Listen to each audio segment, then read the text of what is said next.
Hawa ambao wamesimama pamoja nami ni makasisi katika uaskofu wa Bungoma, na leo hii tumekuwa na mkutano wa makasisi ambapo tumeweza kujadili mambo kadha wa kadha inayohusiana mambo ya kisiasa, ya kijamii, ya kidini na hata ya kiuchumi.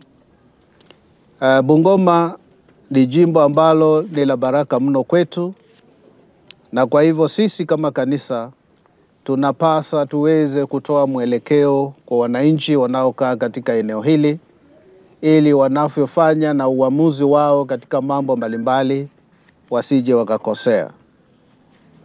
Na leo hii hasa tumeweza kuchunguza na kuweza kujadili swala la atakayechukua mamlaka baada ya gavana aliyoko sasa, Mheshimiwa Ken Lusaka, baada ya uchaguzi mkuu wa mwaka wa 2027.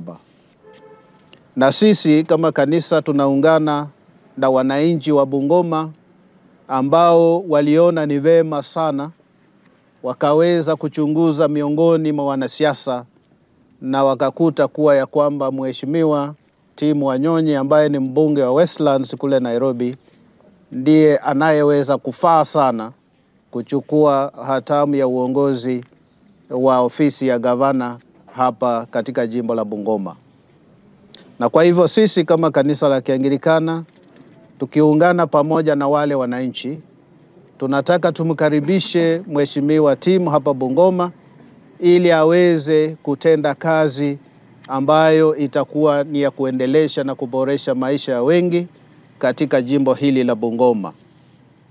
Wanatoa statement ya kuokoa kaunti yetu. Na wakati walikuwa wanatoa hiyo statement, walikuwa wanatafuta mbinu ya kumake sure Bungoma County inahitaji governor mwenye anaenda kulinda watu, mwenye anaenda kukaa na watu, mwenye anaenda kulinda rasilimali zote za Bungoma County vizuri, na venye atakuwa na roho mzuri, na sababu ya heshima yake ndio sababu aliendewa Nairobi kukuja kuwa governor wa Bungoma County ambaye ni Mheshimiwa Tim Wanyonyi. Leadership ya Bungoma imehitaji a leader who has a lot of humility. A leader ambaye anasikiza watu.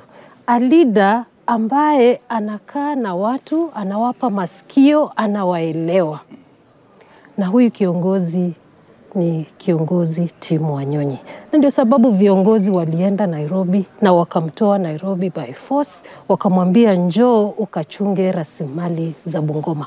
Kwa hivyo si tofauti. Last time Mheshimiwa Didmas propelled for Governor Lusaka aje Bungoma we governor. This time round we have all the leadership of Bungoma went to Nairobi, wakaambia Mheshimiwa Tim aje awe governor wa Bungoma.